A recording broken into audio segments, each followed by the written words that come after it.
Good morning all. Pre market റിപ്പോർട്ടിലേക്ക് കടക്കാം. ആദ്യമായിട്ട് എല്ലാവർക്കും ഒരു ശുഭദിനം നേരുന്നു. പുതിയ വൈറസ് സൃഷ്ടിച്ച ആ ഒരു ആശങ്കകൾ ഒരു ദിവസം വലിയ തോതിൽ മാർക്കറ്റിനെ ഇടിവിലേക്ക് നയിച്ചു. അതിനുശേഷം ഇന്നലെ ഒരു റിക്കവറി നടത്തി. എന്നാൽ ഇന്നലെ നമ്മുടെ മാർക്കറ്റ് ക്ലോസ് ചെയ്തതിന് ശേഷം US മാർക്കറ്റിൽ എസ്പെഷ്യലി ടെക്നോളജി സ്റ്റോക്കുകൾ വലിയൊരു ഇടിവ് കണ്ടു. ടെസ്ല പോലെയുള്ള സ്റ്റോക്കുകൾ 5% ഇടിവ് ഉണ്ട്. ഇത് കാരണം ഇപ്പോൾ ട്രേഡ് ചെയ്യുന്ന ഏഷ്യൻ മാർക്കറ്റിലും ഒരു നെഗറ്റീവ് സെൻറ്റിമെൻറ്റ്സ് ഉണ്ട്. ഓൾറെഡി തന്നെ നമ്മുടെ GDP ഫോർകാസ്റ്റ് എല്ലാം തന്നെ ലോവറാണ്. അപ്പോൾ അതുകൊണ്ട് തന്നെ ഇന്നത്തെ മാർക്കറ്റ് വീണ്ടും ക്രൂഷ്യലായി വന്നിട്ടുണ്ട്. നാളെ നിഫ്റ്റിയുടെ എക്സ്പയറിയാണ്. നമുക്ക് ആദ്യം ഗ്ലോബൽ മാർക്കറ്റ് ഒന്ന് നോക്കാം.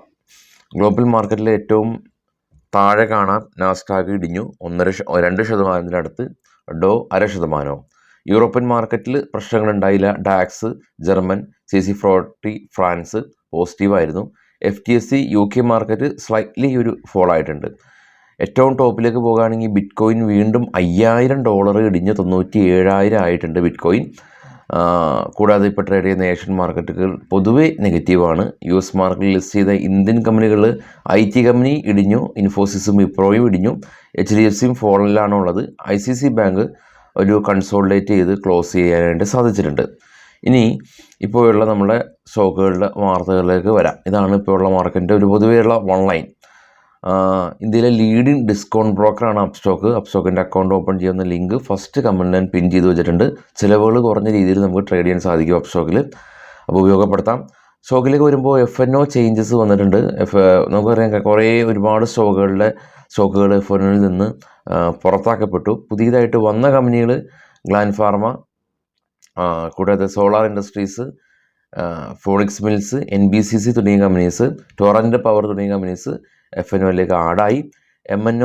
M&M ഇവരുടെ പുതിയ EV കാറിൻ്റെ വില നിശ്ചയിച്ചിട്ടുണ്ട്. 26 ലക്ഷം രൂപ മുതൽ 30 ലക്ഷം രൂപയാണ് B6A XEV എന്ന് പറഞ്ഞ കാറിൻ്റെ വില അവർ നിശ്ചയിച്ചിട്ടുള്ളത്. ടാറ്റ എലക്സി കമ്പനി ഇവരുടെ production capacity 6% year on year വർദ്ധിച്ചിട്ടുണ്ട്.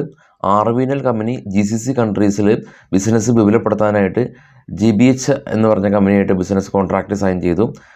ഭാരത് ഡൈനാമിക് കമ്പനി ഡിഫൻസ് സെക്ടറുള്ള കമ്പനിയാണ്. അപ്പോൾ അവർ അൾട്രാമറൈൻ എന്ന് പറഞ്ഞ കമ്പനിയായിട്ട് കൊളാബറേറ്റ് ചെയ്ത് ഇന്ത്യൻ നേവിക്ക് വേണ്ടിയിട്ട് ഡിവൈസ് മാനുഫാക്ചർ ചെയ്യാനായിട്ട് ധാരണയായി. ഡോക്ടർ റെഡ്ഡി കമ്പനി ജാഗ്വർ ലാബായിട്ട് ഇവരുടെ പുതിയ ഒരു ബിസിനസ് കോൺട്രാക്റ്റ് സൈൻ ചെയ്തു. എക്സിക്കോം ടെല സിസ്റ്റം കമ്പനി മുഫിൻ ഗ്രീൻ ഇന്ത്യയായിട്ട് ഒരു പുതിയ ബിസിനസ് കോൺട്രാക്റ്റ് സൈൻ ചെയ്തു. EV ചാർജിങ് സ്റ്റേഷൻസ് എല്ലാം തന്നെ എക്സ്പാൻഡ് ചെയ്യാൻ വേണ്ടിയിട്ടാണ്. ടാറ്റ ടെക്നോളജി കമ്പനി ടെക്നിപ്പ് കമ്പനിയായിട്ട് ഒരു പുതിയ നെക്സ്റ്റ് ജനറേഷൻ സോഫ്റ്റ്വെയർ ഡിസൈൻ ചെയ്യുന്ന ഒരു ബിസിനസ് സൈൻ ചെയ്തു. CSE കമ്പനി ഇവർ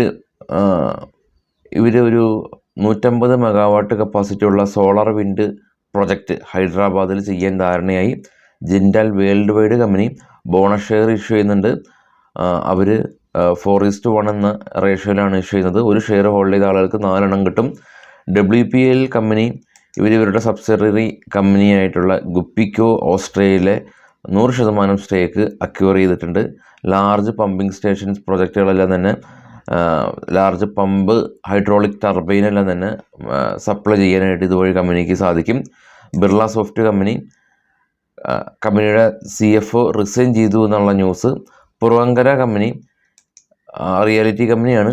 കമ്പനി ദീപക് റെസ്റ്റോറിനെ പുതിയ ചീഫ് ഫിനാൻഷ്യൽ ഓഫീസറായിട്ട് നിയമിച്ചു. WICG ഗ്ലോബൽ കമ്പനി ഇവരുടെ പുതിയ CFO നിയമിതനായി. State Bank of India company ഇവർ DMK ഗ്രൂപ്പിലെ ചീഫ് റിസ്ക് ഓഫീസറായിട്ടുള്ള ശിവ ഓമിനെ ഓപ്പറേഷൻ ചാനൽ മാനേജറായിട്ട് നിയമിച്ചു. റീസ്ട്രക്ചർ നടത്തി ടോപ്പ് ലെവലിൽ. Tata Elxsi company national aerospace ലാബായിട്ട് പുതിയ ബിസിനസ് കോൺട്രാക്റ്റ് സൈൻ ചെയ്തു. ഓല ഇലക്ട്രിക് മൊബിലിറ്റിക്ക് വീണ്ടും ഇവർക്ക് അഡ്മിനിസ്ട്രേറ്റീവ് വാർണിംഗ് ലെറ്റർ സെബിയുടെ ഭാഗത്തു നിന്ന് ലഭിച്ചിട്ടുണ്ട്. ഒറീസ മിനറൽ കമ്പനി രാമകൃഷ്ണ ബേര ഇവരുടെ CFO റിസൈൻ ചെയ്തതല്ല, അലിഗേഷൻ കാരണം സീരിയസ് അലിഗേഷൻ കാരണം സസ്പെൻഡ് ചെയ്തു.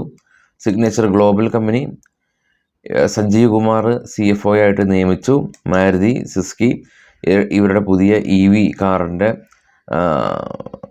കുറച്ചും കൂടി ഡീറ്റെയിൽസിൽ തന്നെ പുറത്തുവിട്ടു. കമ്പനിയുടെ പ്ലാറ്റ്ഫോമിൽ സ്വന്തമായിട്ട് നിർമ്മിക്കുന്ന EV കാറ് മറ്റുള്ള ന്യൂസുകൾ ആയിട്ട് വൈകിട്ട് എത്താം. നമ്മുടെ ടെലഗ്രാം ചാനലിൽ ജോയിൻ ചെയ്യാൻ ശ്രമിക്കുക.